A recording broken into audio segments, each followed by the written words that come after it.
We know that we're changing our climate. That's not a question. Let me say this as clearly as I can. Climate change is a fact. It is man-made. There's a widespread understanding that we are in trouble as a planet. It is a threat. We have to move on this front. You know, I see no option. We have to do something about it. And there will be a carbon price. And that something includes putting a price on carbon.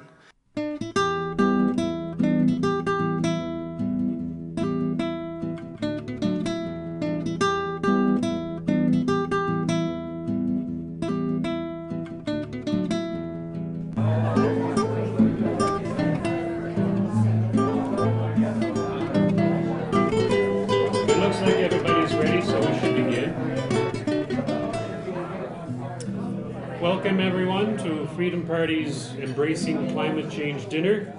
I'm Robert Vaughan and I'll be your host for this evening. I have a few notes before we begin. For those not familiar with our events here at the Lamplighter, we've been here before. Washrooms are just along the corridor at the top. There's a cash bar at the back. We have the room until 10 o'clock before they kick us out, so there should be plenty of time at the end of the speeches for mingling and talking and getting to know one another. I'd like to acknowledge a few people here in the audience tonight. First of all, Lloyd Walker, former leader of Freedom Party, here with his wife Trudy. Very pleased to see you both. And also joining us for his first Freedom Party dinner is Dave Plum. Now Dave, anybody familiar with our Bob and I's Just Right radio program will have heard Dave on at least 3 occasions so far. He's also written a book about climate change called Climate Hope. Still in manuscript form, but maybe one of these days we'll get a copy out here. Welcome, Dave. Before we begin the dinner, though, I'd like to make an announcement about 3 members of Freedom Party who have recently passed away just this year. Monteith died in January, and he was an ardent supporter of Freedom Party for many, many years and ran as a candidate for Freedom Party over several elections in St. Thomas. Wayne Forbes represented Freedom Party as a candidate in the Grand Bend area. He passed on September 7th. And of course, former Freedom Party leader Jack Plant passed away in August. All 3 were friends of many in this room, and their contributions to Freedom Party and to, of course, freedom will be remembered. Following tonight's dinner, we'll hear from our current party leader, Paul McKeever, and following Paul, I'll be introducing our main speaker, Professor Christopher Essex. But before we begin any of these presentations and speaking and dinner, I'd like to ask Paul McKeever to come on up here to the lectern for a special announcement. Paul? Ladies and gentlemen, in fact, some people who were here before when it was given to me will remember that there's a very special honor that Freedom Party likes to hand out to people who have made a special contribution to the party in some way, shape, or form. We've had a number of people receive these over the years, including not only members and supporters, but speakers and etc. They are the Freedom 200 pins.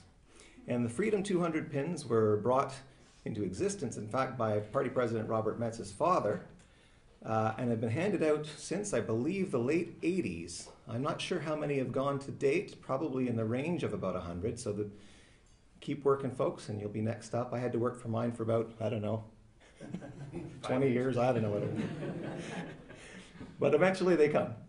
And tonight we would like to honor someone who has made a number of important contributions to everybody's understanding about especially the nexus between science and politics, someone who tonight is going to be our guest speaker, and that is, of course, Dr. Christopher Essex. Dr. Essex, if you would come.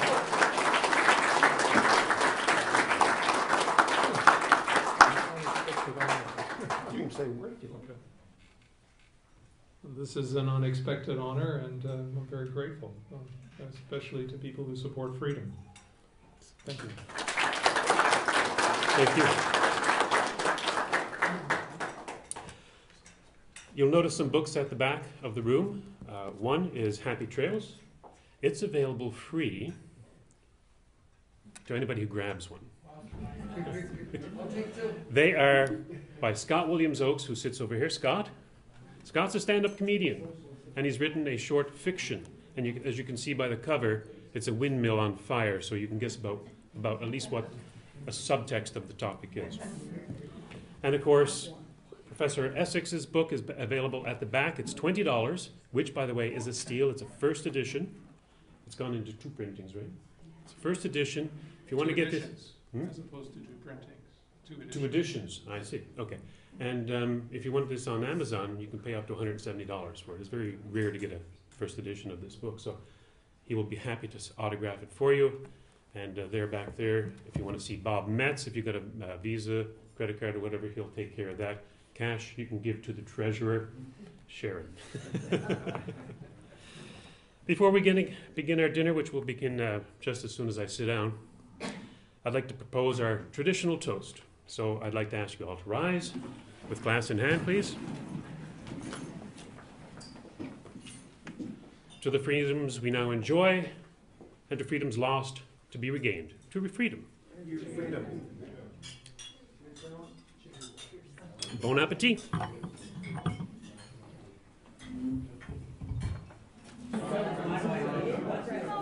We're about to begin the main part of this evening, which is our speakers. Our first speaker, of course, will be Paul McKeever. Now, many of you know Freedom Party. Freedom Party of Ontario is the only political party in this province which values reality over myth, reason over irrationality, fact over fiction, truth over falsehood, and science over superstition. And here to give Freedom Party's stance on climate change and the politics surrounding it is Freedom Party's leader, Paul McKeever.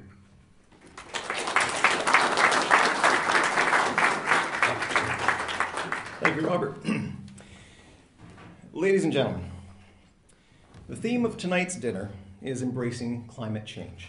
And the reason for that theme should be no mystery to anybody in Ontario who's paying for an electricity bill these days.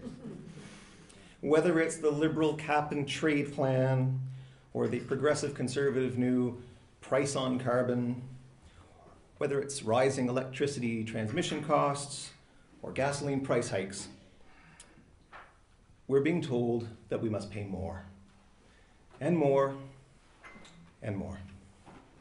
Now, I certainly want to say a few words about the politics of climate change and Freedom Party's particular stand on the climate and energy.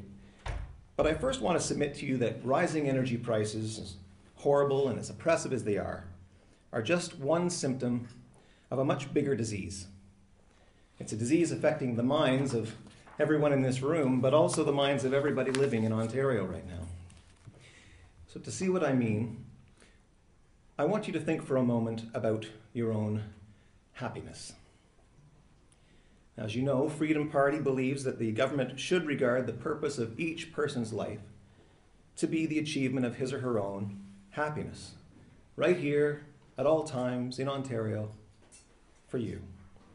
But what do I mean when I say happiness? Where does this happiness come from? Well, I submit to you that your own happiness is the result of saying and doing the things that in the long run will bring you the things upon which your happiness depends. And I'm not just talking about material things like money in your home, but also spiritual things like love and admiration. Now, of course, different people value things differently depending on their personal tastes and their situations. One person may love the taste of liver and onions, and the next person may just say, "Ooh, can't stand the taste of that." A runner may value a first place gold medal more than a jug of water, but a person who's dying of thirst would gladly give away his medal for even just a mouthful of water. A scientist might prefer to buy a new microscope rather than buy a new pair of designer shoes, until she decides it's time to dress to impress, at which point she might change her values and say, "I think I'll buy the shoes right now and wait on the microscope." We all value things differently depending on our personal tastes and situation. But it's the earning of these things, not the values themselves, that bring a person happiness. For example, if that runner were to win the gold first place medal by cheating, it would bring him no happiness. Every time a person went to him and said, "Wow, you're that guy who won the medal," he wouldn't be filled with pride and happiness. He'd be filled with guilt and shame because he didn't earn that medal. He'd be afraid, in fact, that someone might find out. His decision to cheat would, in fact, have cheated him of the achievement of happiness. So it's not enough just to have that medal or to have values. We need to earn them. Now, ask yourself this. What is the one thing you absolutely need if you are to have any hope of achieving your own happiness? I submit to you that the one absolutely necessary and irreplaceable thing that you need to have is control. Control over your own life, your own liberty, your own property. And by control, I mean that you must be the person who determines what will be done with your life, liberty, and property. Only you can know what you value. So you must be the person who chooses what values to pursue. Your happiness can be earned only by your own efforts. So it has to be you who decides to make those efforts, not somebody else. If somebody forces you to pursue some value that you haven't chosen, neither the pursuit nor the value will bring you any happiness. If you're denied the freedom to choose, you're denied happiness. Of course, the problem is that there is no shortage of people who want to take your freedom to choose away from you, who want to decide for you, who don't particularly care about your happiness. There's the people who want to take your life. We call them murderers or jihadists. There are the people who want to tell you what to do and where to do and how to do it. We call them rapists and slavers and sociology professors. There are people who want to seize and spend almost every dollar you make every year. We call them Kathleen and Patrick and what's her name. And in all those cases, the thing they want to take from you really is the role of decision maker. These people have a really backward view about the purpose of your life. And at present, one of the most high-profile examples of their backward views on such things is their response to climate change.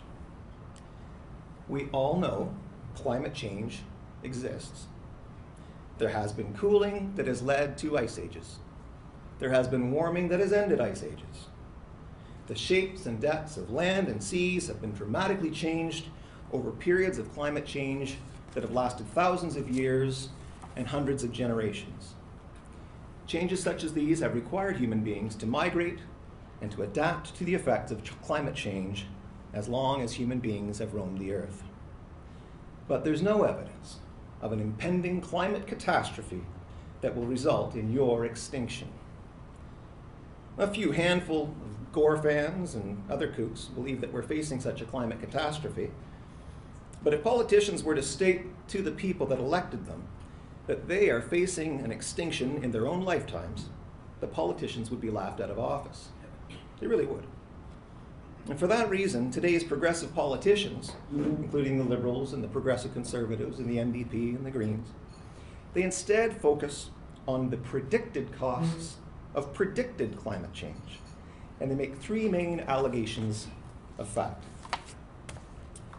They say that because every human being contributes some CO2 to the atmosphere, every human being is causing the climate to change.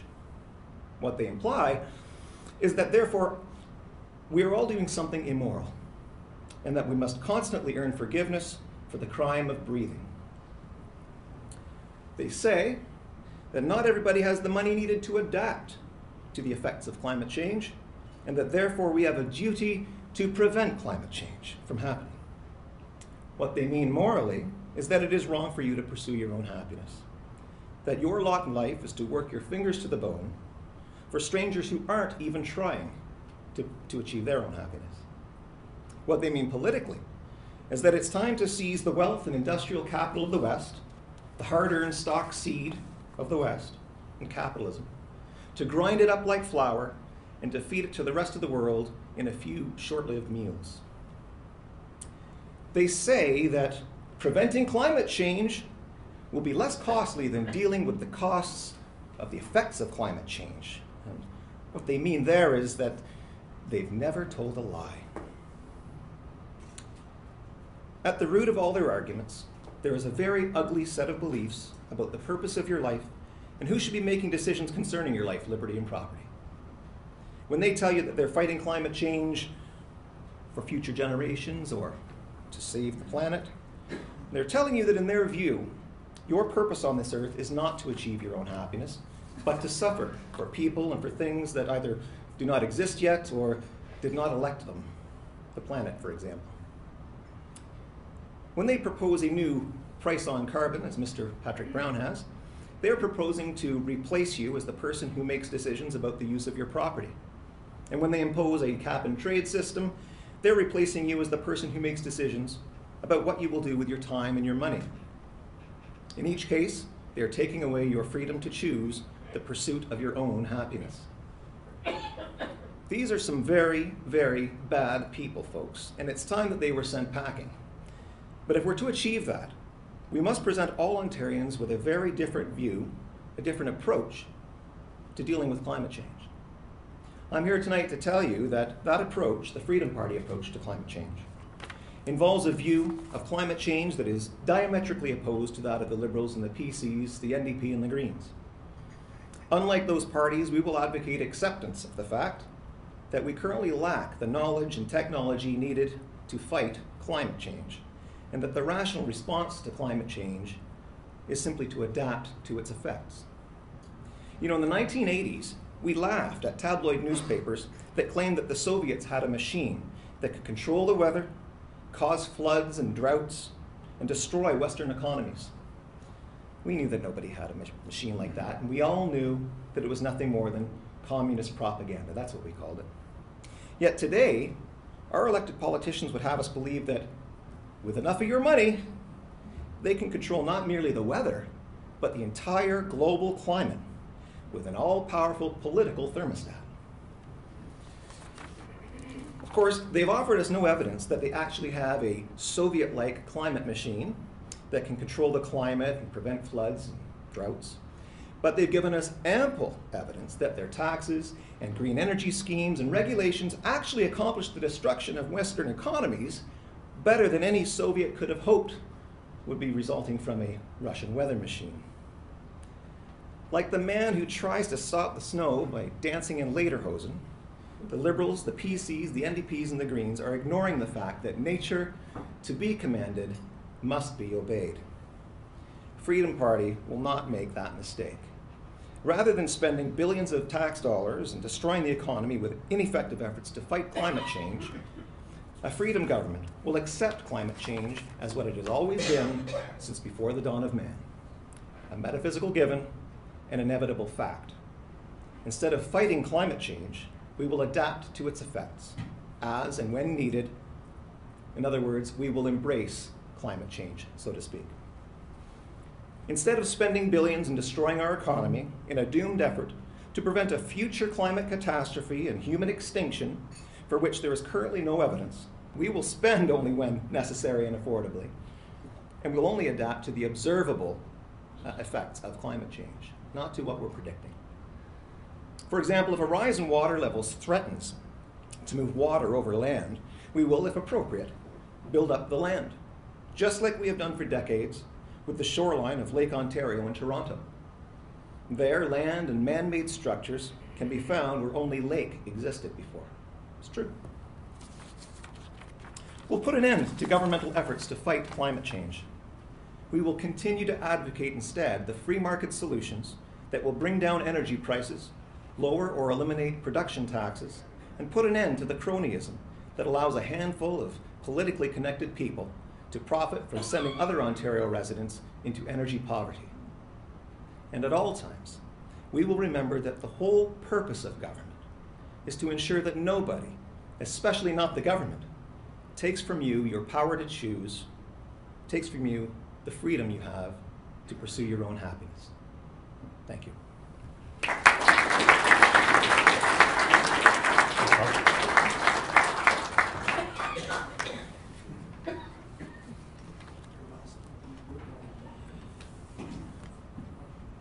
Dr. Christopher Essex is a professor of applied mathematics at the University of Western Ontario.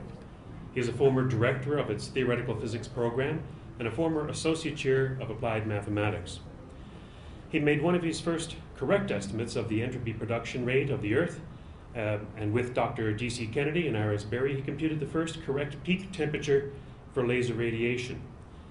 His work was featured at the Joint European Thermodynamics Conference held in Germany. Professor Essex is co-discoverer with K.H. Hoffman of the entropy production paradox arising in the context of anomalous superdiffusion.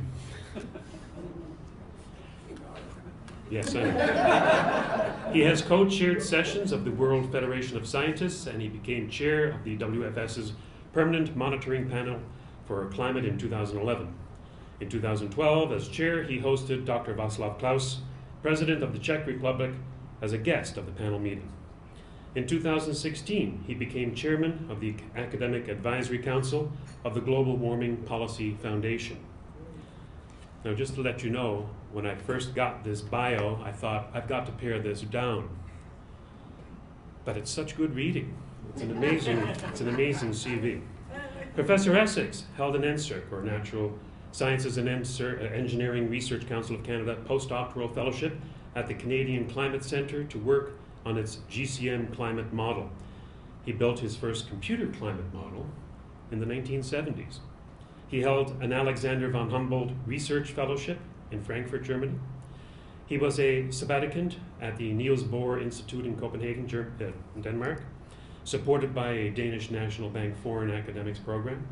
There he worked on the thermodynamics of the citric cycle in mitochondria and its connection to fuel cells. He is an award-winning teacher and a recipient, with Ross McKittrick, of the $10,000 Donner Prize in 2002 for the book Taken by Storm, The Troubled Science, Policy, and Politics of Global Warming, which had a second edition in 2007. That book was a finalist for the 2002 Canadian Science Writers' Book Award. He was first appointed by the Canadian Governor-General to the Governing Council of NSERC in 2006 and reappointed in 2009. NSERC is a billion-dollar government corporation that funds fundamental research in Canada. He became the first U.S. Phi Beta Kappa visiting scholar from a Canadian university in 2012. That's remarkable. Considering Phi Beta Kappa goes back to 1776, that's pretty good.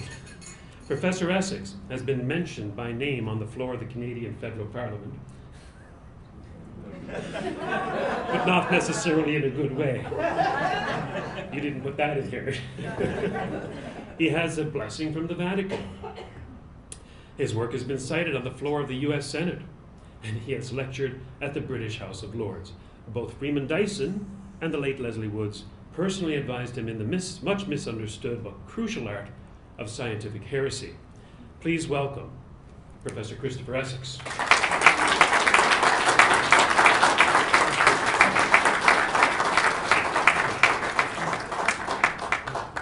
Well, thank you very much for the introduction. And I should say, while I do this high-tech approach to my lecture, which is to just take a moment. Okay, there we go.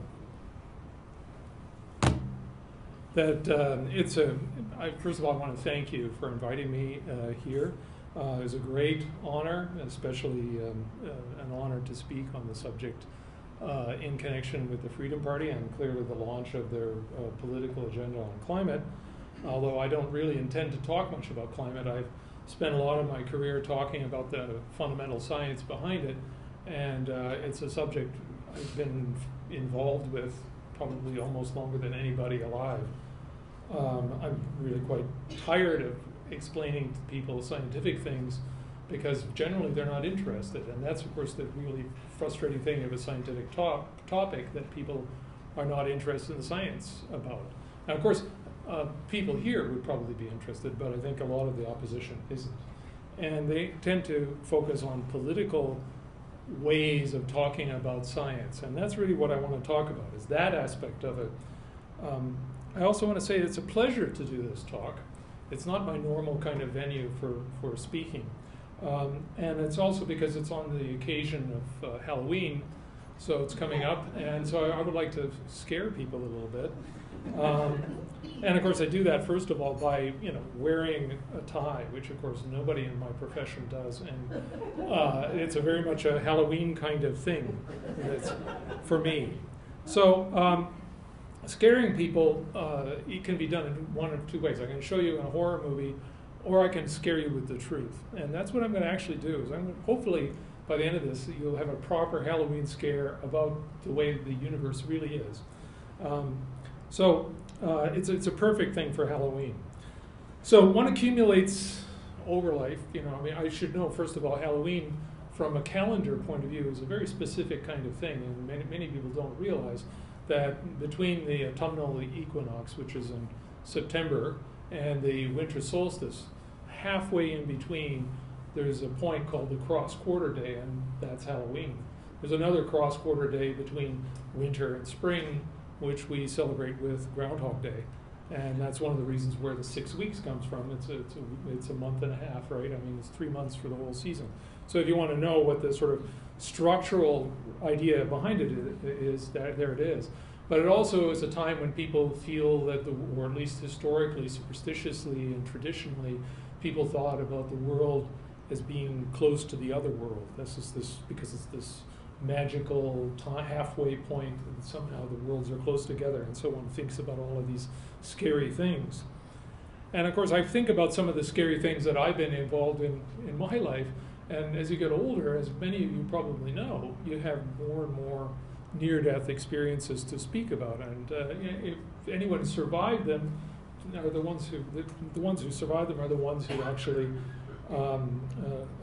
grow old. So the old people are where you have to look to find near-death experiences. So I've had a few of them, and I want to talk about one of them. Once I was on an emergency landing of an airliner, and it was a pretty terrifying experience in a lot of respects. My reaction to it was basically to sit very quietly, and somehow we ended up surviving. There was no way of knowing that we would. But you would be surprised. I mean, everything that happened on that plane was just straight out of a catastrophe movie on airplanes. I mean, people would, all the things that you would expect. Is there a doctor here? There's a pregnant lady. Does someone speak Spanish on the plane? And of course, inevitably, you have the guy who says, "We're all gonna die. We're all gonna die." And he was sitting right behind me. And not only that, but he was actually an aircraft designer. And he was saying to all of us, everyone who could hear, that these planes are old. They shouldn't have been flying. We're all gonna die. I didn't do what I was thinking of doing to him, but he definitely was one of those people who kind of needed, a smack, so that he would say, "Thanks, I needed that." I mean, that was, but that didn't happen. Well, what was going on was that we lost all hydraulics on the plane, so they couldn't lower the landing gear except manually. The brakes wouldn't work, and we all landed with our heads between our knees. And I would say, just for fun, and we didn't survive, but you wouldn't buy that, right? But the elephant in the room is there. And I just want to make this clear to everybody. I'm going to say, for Halloween's sake, the elephant in the room is, we are all going to die. I mean, this is not a big deal. This is, in fact, just part of the realities of life. You realize that when you have one of these experiences, that it's all going to happen to us. It's kind of like the little apocalypse. It's to kind of, get your feet wet and get into the apocalypse. It's thinking about dying. Maybe just you, not everybody. I mean, big apocalypse is when everybody dies, but just you. And one of the things that might pass through your mind, and I don't exactly remember whether that passed through my mind on the plane, because I think I was so distracted by the guy saying we were going to die, was whether I deserve to die. Do I deserve to die? And that's another aspect of apocalypse. That's the idea of Judgment Day. The idea, in that case, would be a personal Judgment Day, but did I live a good life, and did I do good things, and can I escape that by being good? All these things. So you have two things going on. One is the physical crash prospect. You have the natural world aspect, the the physics or the engineering issues that happen with the failure of the hydraulic system. And that's all about in the fact that we're going very fast and we're high, and that we may land in such a way that it's not conducive to survival, right? I mean, those are the physical aspects of it. And then you have the other side of it, which is the kind of morality, religious, political, humanities kind of thing, right? I'm a professor of the inhumanities, and these other people are the professors of humanities, and they think about things like morality. It's the inner human experience. And really what I want to get across is that you have two different modes of thought. Actually more than two, but it's practically, from the point of view of someone in the inhumanities, that it's really just two.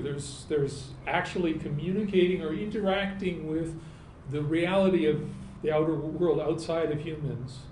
And then there's the inner world about, which is just as important. I don't want to make it seem like it's not important, but the real issue is, in the end, what about how they cross and how they mix up?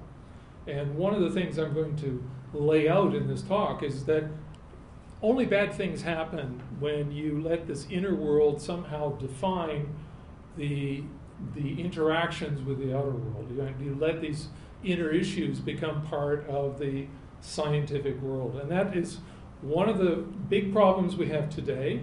And in fact, it's one of the big problems we've always had. And I'm going to try to sort of convey that.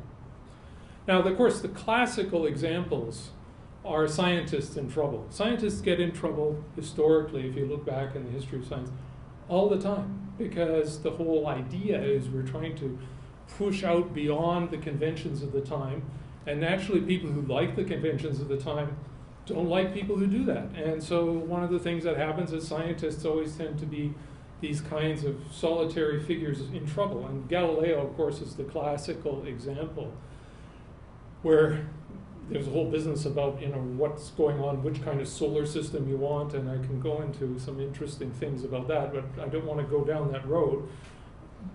What I really want to say is there was a question of fact about what the natural world really did, and then there was the moral, social, civil question about what authority said actually happens in the world.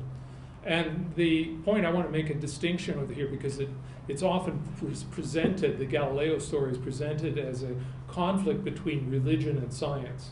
And I think that that's really misleading. I mean, there was an element of that, I'm sure, but there was a misleading aspect here, because in that period, religion and politics and civil authority were very much connected. And so in many respects, this was a conflict between politics and science. What are the facts versus who you should obey, right? I mean, that's the sort of classical thing. So Galileo was the first one, and everyone knows about that. And it didn't end so well. He ended up under house arrest for the rest of his life. Einstein is another example. In the 1930s in Nazi Germany, and of course, you had these crazy things being written, Jewish physics versus not Jewish physics. I mean, this was actually written in the journals. I mean, it's, if anyone with any rational mind would think I was completely obscene, I mean, it's absurd. But that was the reality, because people had this Nazi agenda, and they couldn't stop or pull back from saying, well, does that apply to the natural world? And they should say no, but they don't. And that's, of course, one of the points. And of course, Einstein is a famous denouncement by 100 physicists of Einstein's work, and he made some sort of quip that's been remembered ever since, in which he said, they don't really need 100. All it takes is one, to say that I'm wrong. Now, of course, that's not just unique, and that's something a little bit more modern, and also more poignant in a way, because it's something that hasn't really been discredited like Nazi Germany, and that's the Soviet era. There were some famous cases, the case of Lysenko, and this Lysenkoism in terms of how genetics would work. The idea there was that the giraffe would exercise its neck, and then the next generation would have a longer neck. That was the sort of idea. And that really resonated well with the political ideology of the day. And as a result, if you had some more, well, shall we say, scientifically acceptable way of thinking of it, such as Nikolai Vavilov, then you would be in trouble because you weren't sort of consistent with the proper outlook on science. And Vavilov died over that. He was killed. Now, the influence of this, I find this, personally, I find this kind of so amazing, so absurd. So the absurdity of it is amazing. It's kind of a guilty pleasure to read about these things. But there was a rather famous astronomer who was very well known in Russia, and it's he was an astronomer, not a politician, not a political guy. But in his famous book on the world of the stars, he throws in a line which says, which he hails the greatest genius of all mankind, Comrade Stalin. So stars, Comrade Stalin. So it's something to bear in mind. There's this political world of how human beings organize themselves, intruding into something which has nothing to do with that. Another example is the very famous book by Vladimir Fock. There's a very famous physicist by the name of Fock who was involved in quantum electrodynamics and gravitation and so forth. And he wrote this famous book, which I have, and it's it's things like Minkowski space and Riemannian Riemannian metrics, and all kinds of exotic physics and so forth. And then in the introduction, underneath the end of the introduction, there are a bunch of little asterisks, and down that there's an extra paragraph. And the extra paragraph says, the philosophical side of our views on the theory of space-time and gravitation was formed under the influence of the philosophy of dialectical materialism, in particular under the influence of Lenin's materialism and empirio-criticism. The teaching of dialectical materialism helps us to approach critically Einstein's point of view concerning the theory created by him and to think it out anew. It helped us also to understand correctly and to interpret the new results we ourselves obtained. We wish to state this here, although this book does not explicitly touch philosophical questions. So then the next chapter goes on to mathematics again, right? So it makes you realize about this. Now I want to bring this into the modern era, this idea of some ideological, political things coming in and becoming into conflict with scientific reality. And nothing really does that more, for me anyway, is the sort of modern, postmodern, cultural Marxist idea of feminist fluid mechanics. And yeah, you might find this very strange, but what's the various people, the sort of postmodern type people, have gone through the humanities like, I don't know, some kind of avenging hordes, and they have just overturned and said everything is wrong and started over again, and they've had a couple of goes at science, and the results have been obscene. And I'm going to read some of this to you, so if you don't like vulgar things, don't worry, because this is an academic who wrote this, so by definition anything an academic writes in an academic journal can't be vulgar, right? So anything I'm saying now, I'm warning you, is not vulgar, okay? So, okay.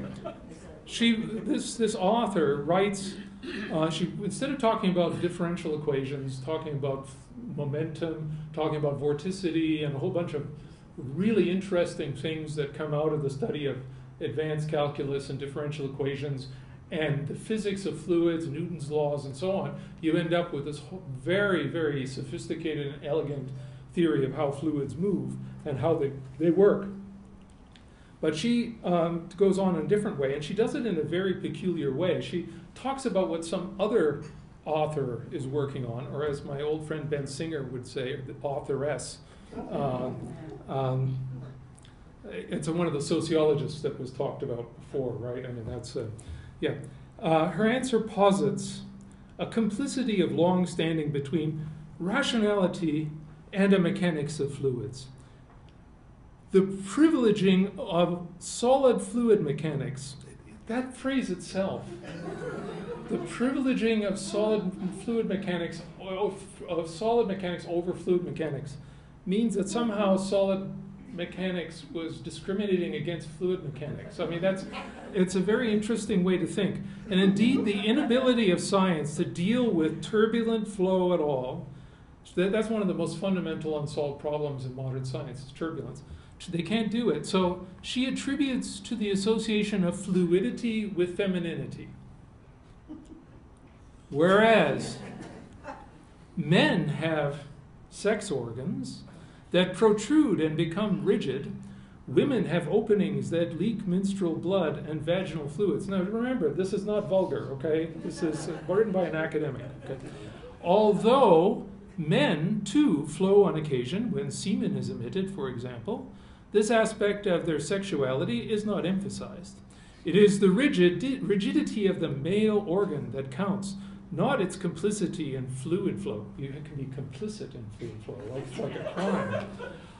These idealizations are reinscribed in mathematics. I have no idea what that means. Which conceives of fluids as laminated planes and other modified solid forms. In the same way that women are erased with masculinist theories and language, existing only as not men, as so fluids have been erased from science, existing only as not solids. From this perspective, it is no wonder that science has not been able to arrive at a successful model of turbulence. The problem of turbulent flow cannot be solved because the conceptions of fluids, and of women, have been formulated so as necessarily to leave unarticulated remainders. Unarticulated remainders. I don't know what that is. Anyway, but the upshot of it is really simple. The reason why we haven't solved this basic problem of modern science is because of discrimination against women. I could have said that in a simple way. So there's a perfect example in a modern world where people's political ideology is so intense and so strong, it completely overwhelms their rational side. I mean, the reason why I especially wanted to bring that one up is so that people understand that this is not something that just happened with Galileo and before. It's happening right now, right? It's part of our modern world.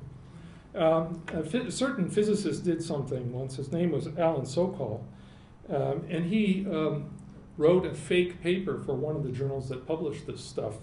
And the title of the paper was "Transgressing the Boundaries Toward a Transformative Hermeneutics of Quantum Gravity," which of course is like utter nonsense. But the whole paper was nonsense, and then he came out and said it was nonsense, and it created a huge uproar afterwards. It's a very struggling kind of story, but I mean, it shows that there's this inability to distinguish these two parts of our humanity, which is the inner experience of motives and feelings and so forth, of morality and virtue, and Newton's laws and mathematics. They're both parts of the world that we experience, and they're all things that they're different modes that all of us can practice to one extent or another. But once you mix them together, you end up starting to generate nonsense. So we have this problem, which is very much apparent in the whole climate discussion, is this confusion between morality and truth. In other words, you can't be true unless you're moral. And then they define what morality is, and as a result, then people are false just purely because they're not virtuous. But this is utter nonsense. There's no such thing as a moral thunderstorm or immoral trees. You elm over there, you're an immoral, you're a bad elm, bad elm, it's nonsense. Mother Teresa, now Saint Teresa, was virtuous, but she could be dead wrong about some natural fact. Just because she was virtuous didn't make her right about scientific facts. Similarly, vested interests can be greedy, self-interested, but still absolutely right. So what does that mean about receiving money from oil companies? Does that mean that what you say is wrong? In the current thinking, if you are even associated, there's even a whiff of a connection, then what you say scientifically is wrong. Even if the oil companies might be right, they could be wrong, they might be right. The scientific mode of thought is only about what's right or wrong in nature. It doesn't matter what the origins of it are, but this is just simply widely accepted in the political world.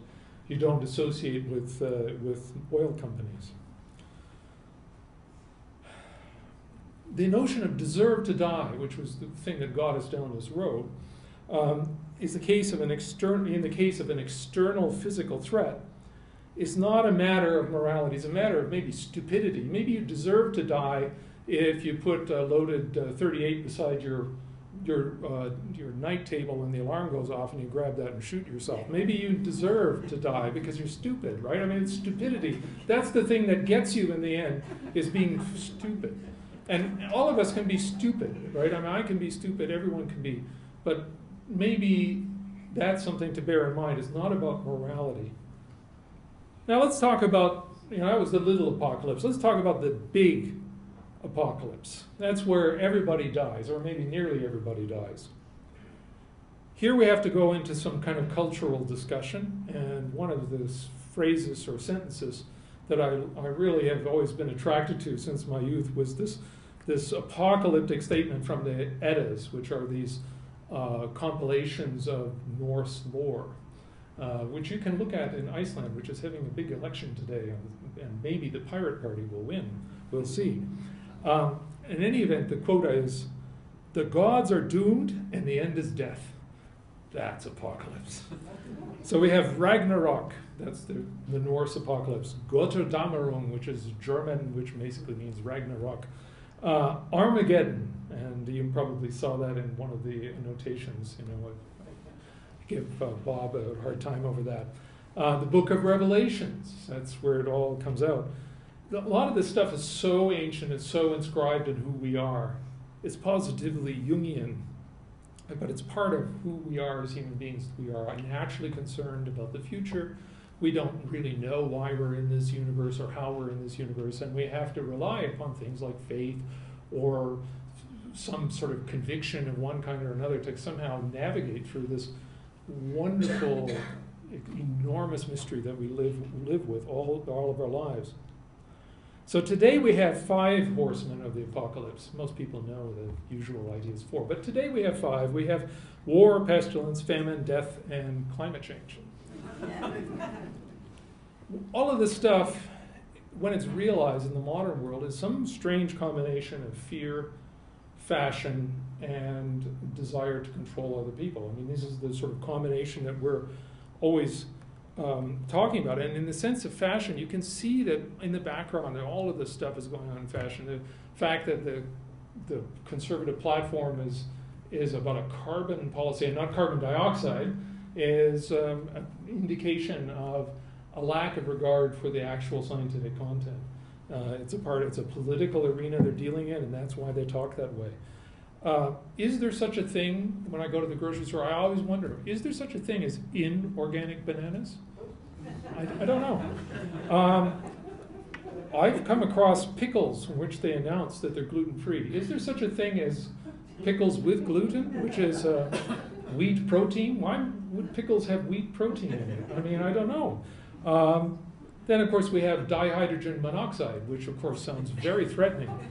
And they actually got people to sign a petition to ban dihydrogen monoxide because it was found in mother's milk and corporations use it.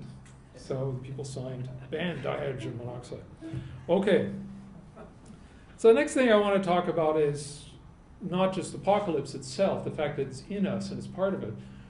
To what extent are we responsible for apocalypse? And one of the things that's very clear is that when people, the cultural, deep, fashionable sense of apocalypse, we believe that we are responsible for it. That's one of the things that's very, very clear. And it's not just today with climate change. I had a friend who studied Flemish newspapers in the 18th century, and he read them. And one of the things that was very clear in his accounts of what was happening is all the things that were going on in that era. They had all kinds of things like crop failures and plagues, and they had cold summers and things like that, probably from a volcano or something like that. And the consensus of the 18th century newspapers was that there was an explanation for this, and there was a cause, and the cause was us, human beings, because we were sinners and God was punishing us. Now, does that sound an awful lot like what we're experiencing right now? It's the same stuff. So I think I've kind of gone over the idea of how people are naturally inclined to look at apocalypse, that there's this idea of fashion in the sense that people get caught up in things like gluten and so forth. And a lot of the stuff about climate is in that category. Then there's real apocalypse. And this is, of course, the real bummer. And I said that I was going to make an effort to scare you with the facts. And now I'm going to do that. Because I want the other big elephant, the even bigger elephant in the room is that we're all going to die, is that I can tell you with certainty that the world is going to end. It's not a question of whether, it's a question of when. It could either be by chance sooner or by certain natural realities later. So you can forget about the idea of sustainability in any kind of absolute sense. It's not going to happen because ultimately, one thing is going to ruin sustainability if it's nothing more than the second law of thermodynamics. So let's go over some of these non-human caused apocalypses. I love the idea of saying that in the plural because it's not something that people usually talk about. Well, I mean, there's of course pestilence. Everyone's good with pestilence. That was one of the four horsemen. Then you have things like super volcanoes. I mean, I don't know if you've heard of those things, but the press, of course, likes to generate articles and get everyone all wound up. Super volcanoes, they're going to blow one day and we're all going to die. Sounds like the guy on the plane, you remember that? And of course, there's asteroids and comets. And it's important you understand asteroids and comets. There's a lot of work being done trying to track small asteroid, Earth-crossing asteroids, and I know some of the people involved in it. One of the better developed programs trying to figure out how to stop them from hitting the Earth. And you have to understand that if one of those hits the Earth, that of any reasonable size, we're done, right? I mean, you have to understand that. I mean, you can forget about climate change. I mean, that's the ultimate climate change, I mean, we're finished, right? If it's a really big one, right? We're talking about things far in excess of the energies that human beings, even something that's, kilometer size or something like that, is already bigger than the biggest bombs that you could throw or blow up. There are some caveats. So the Russians' program of defense against cosmic objects, it sounds a little bit like Harry Potter. I mean, it's sort of defense against dark arts, right? Yeah, that's right. But they actually have a program on that, and it's very well developed, and I encourage them to continue with that. Then you have something in the sun, and then if you go out, I don't know, a fraction of a light year, there's a kind of a sphere of debris left over from the origin of the solar system. It's called the Oort cloud. And inside the Oort cloud, there are billions of frozen snowballs. And these things are jiggling around, and they're moving past each other, and every now and again, one falls into the major part of the solar system. And these things come in fast, and there's no precedent. People don't know where they're coming from. And the chances of stopping one of them, their energies are going to be large. The chances of us stopping one are pretty slim, and if one actually hits them, it's terribly unlikely. It's just like, when I was going down in that plane, I knew that we probably would be okay, but I wasn't completely sure, right? So it's the same kind of thing. So these things are coming in. It's like a little bit like being in a pinball machine. Occasionally we're coming through and these things come down. One of them hits us, we're done, right? Okay, I hope you understand that. Then there are sun problems with our star. Of course, we're accustomed to it being like this this energizer battery that will never end as the rabbit just keeps going and so forth. But stars have lifetimes, and stars change. It's sitting down on what the astrophysicists call the main sequence right now, and it's burning hydrogen, and it's using up about 1 million or 4 million tons of hydrogen is just being converted into pure energy every second. It's like 4 million tons, gone, 4 million, that's it, millions, right, every second. it's doing this, it's using up this fuel, and eventually what's going to happen is it's going to run out of fuel of that type, and it's going to not be able to hold itself up against gravity, and it'll collapse down, and then it'll start getting hot enough to burn the next elements on the periodic table and nuclear fusion, and it'll just keep going like that. So we don't know what's going to happen exactly. We know that other stars, like the sun, are somewhat more active, a little bit more violent than ours. Now, is that because they're just set up differently, or is it because during a certain period they will change? Nobody knows for sure, but when the sun changes a lot, we might be able to manage to cope with it to a certain extent. Meanwhile, we have these things, these coronal mass ejections, where it throws off huge amounts of ionized particles out into the solar system. They get melded into something called the solar wind. And if it's a big pile of this ionized stuff and it hits the Earth, we can have something that's known as a Carrington event. And that's named after something that happened in the 19th century, and before the US Civil War, the 1840s or something like that, when telegraph operators discovered they could send telegraph signals without having them attached to a battery, because it was just enough energy going on from this event. The whole sky over all latitudes, or at least a lot of latitudes anyway, was all lit with aurora borealis. And if that happened to us today, it would almost certainly knock out a lot of these major transformers in the net, because the power grid is actually like a giant low-frequency antenna, and it's just going to pick this signal up, and it's going to hammer these transformers, and they'll get burnt out. And the problem with these transformers is they're giant industrial ones, aren't ones that you just go and pick up a new one off the shelf. It might take you several industrial years to build a new one. And so the power will be down, and in the process, our society, which is built on power, a lot of people probably die. And it could all be fixed if we would stop navel gazing and actually just build these replacements and have them ready in case of something like that happening. But it seems so far, everyone is so gay and delightful, it's all wonderful. Why do you worry about something like this? Well, those things that you can actually do something about, worry about those and then do something. There's the stellar evolution and so on. But I want to talk now about stellar problems. And there's all kinds of things. I want to get into that. And I've left off a whole bunch of other ways in which the world can end, but we only have so much time. Stellar problems, gamma ray bursters, and I'm going to talk a little bit about how they come about. But basically, if a gamma ray burst was actually fired at us, it would be like a giant sterilization. We just, we're done.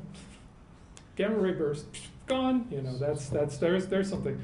I hope are you scared yet? I mean, that's okay.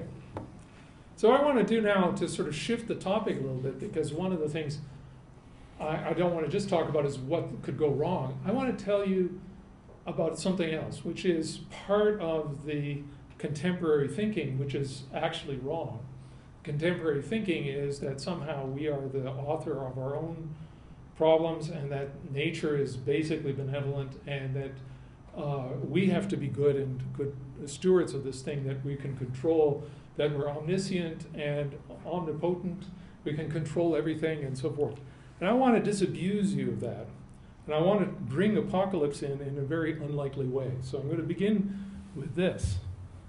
You can see this is a wedding ring, and it's in fact my wedding ring that symbolizes my marriage to my lovely wife Sharon over there of 38 years. But when I look at this, I also see apocalypse. I don't know, not because of her.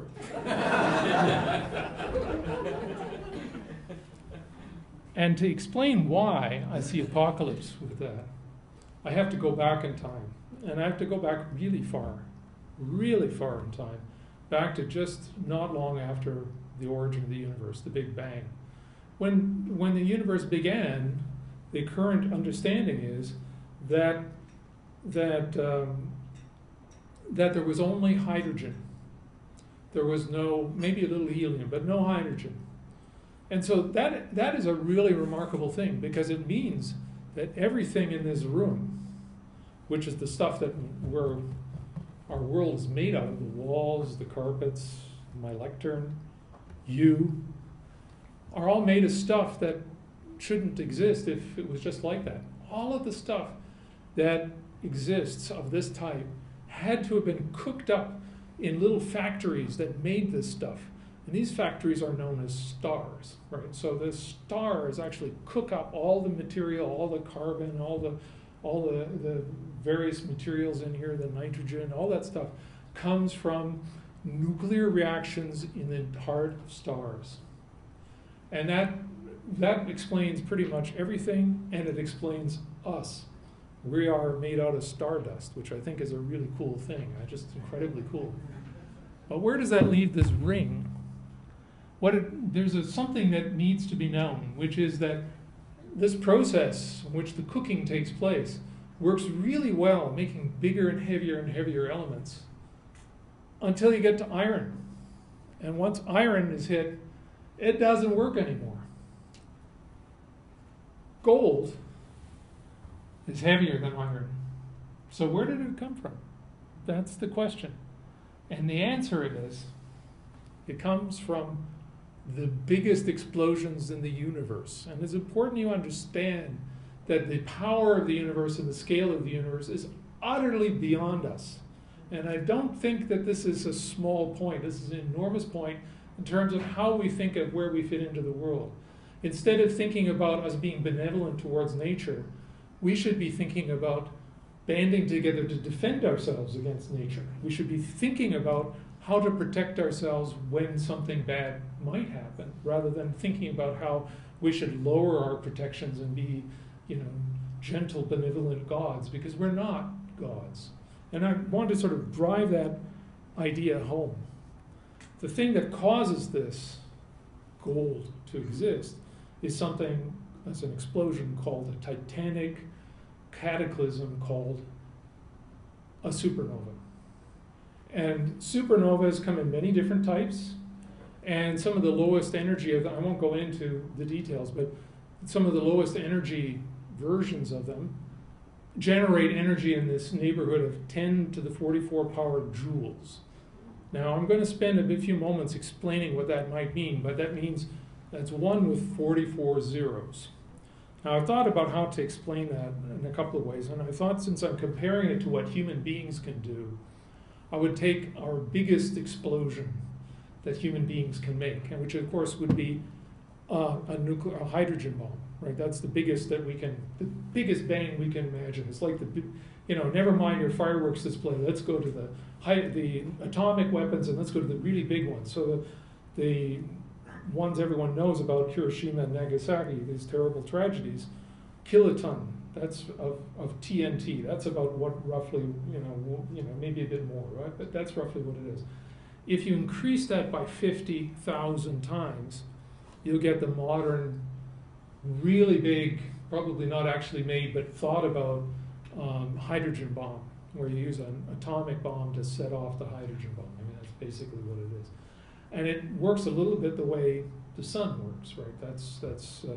And you can get about 100 times that, a megaton. So if you have 1 million tons of TNT, and then take 100 times that, that's about the biggest that we can imagine. That's the biggest bang that our human beings would be able to put together to show our godly powers. And that comes to about 10 to the 17 joules compared to 10 to the 44. And what does that mean? That means if you divide one into the other, that means that the supernova is something like 10 to the 27 power hydrogen bombs, mega hydrogen bombs, 10 to the 27 power. And that's even hard to understand. So I'm going to try to give you an idea of how that works. 10 to the 27. Well, first of all, let's imagine setting this up uniformly over time, all the time we have, all the time back to the beginning of the Big Bang, which is about 10 to the 10 years. So if we let our super hydrogen bombs off, so to be equivalent to the amount of energy released in one of these supernovas, we would go all the way back to the beginning of time, 10 to the 10 years, into 10 to the 27. That leaves 10 to the 17 hydrogen bombs we'd have to set off every year since the Big Bang. to have the same amount. And I'm going to push that one step further, because every year has about 10 to the 7 seconds in it. So 10 to the 17 of these bombs, dividing through by 10 to the 7, that means you have to set off 10 billion of our biggest 100 megaton nuclear weapons, 10 billion of them every second since the Big Bang, to be as big as just one of these. Okay, that gives you an idea of how small and what a puff in the wind we are. Now, these things don't occur that often, that fortunately for us, but these are the ones that generate the gamma ray bursters and things like that. So these things don't happen that often. We've had some in 1,000 years ago. We had about 2 or 3. There was one in 1987 in another galaxy, which you could see at night with the naked eye. What I want to do is I want to leave you with apocalypse on a scale you can't just grasp. And I'm going to do this with my apocalypse generator here. And I have this apocalypse generator. And what I'm going to point out to you is that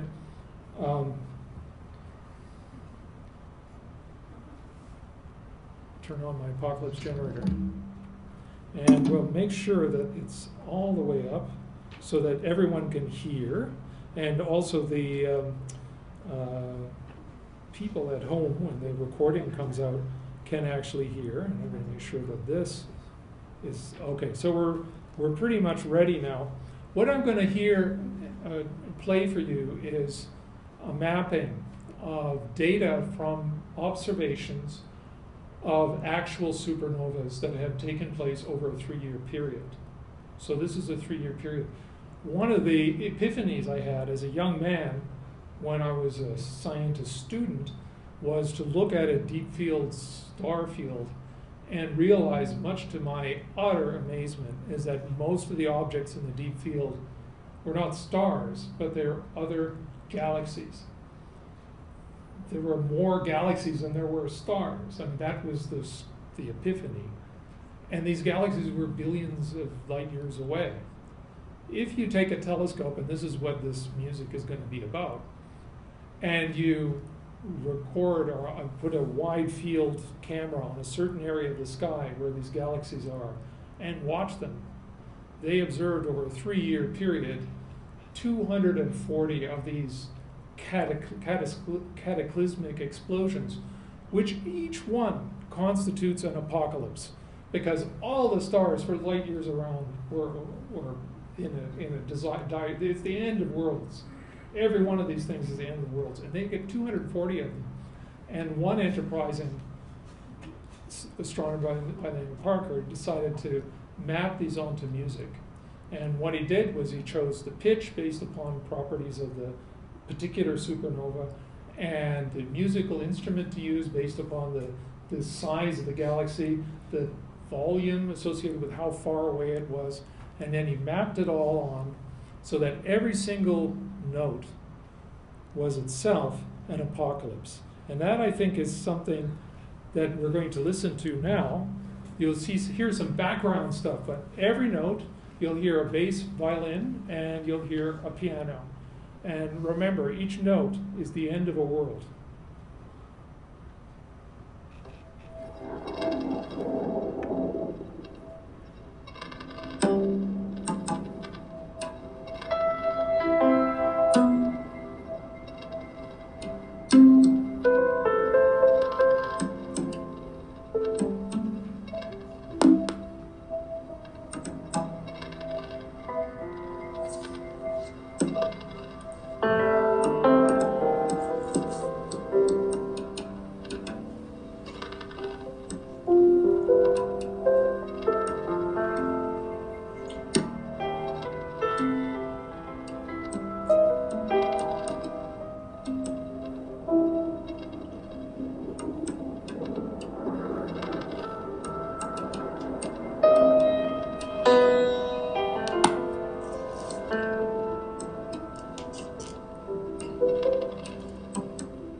That's apocalypse. That's What what the... would be karaoke at the local pub. This is the end of worlds, and it's real. It's not. This is not fake apocalypse. It's not fashionable apocalypse. It's the reality of the nature that we live in. The scale is beyond our abilities. This is all way beyond us. And so one of the things that I'd like to how I'd like to end this, I'd like to do it in a Bob Metz kind of way. And I'm going to make a reference to the movies to end this and to put it into a proper perspective.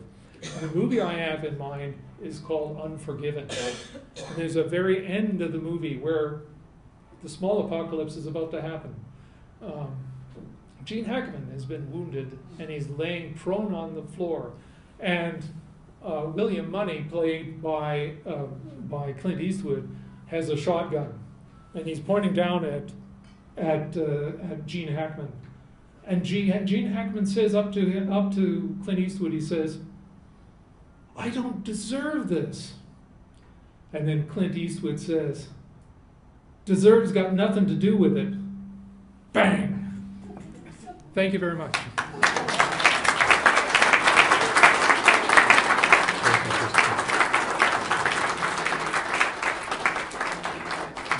Well, I'm left with a couple of impressions. One is that rather than go away thinking that we're all very small in the universe, I think that the very fact that a human mind can understand the universe to that extent makes me feel very big. And secondly, I think we should have renamed this "We're All Gonna Die." Thanks, everybody. I think that's it for this evening. We have some time to mingle, so please do.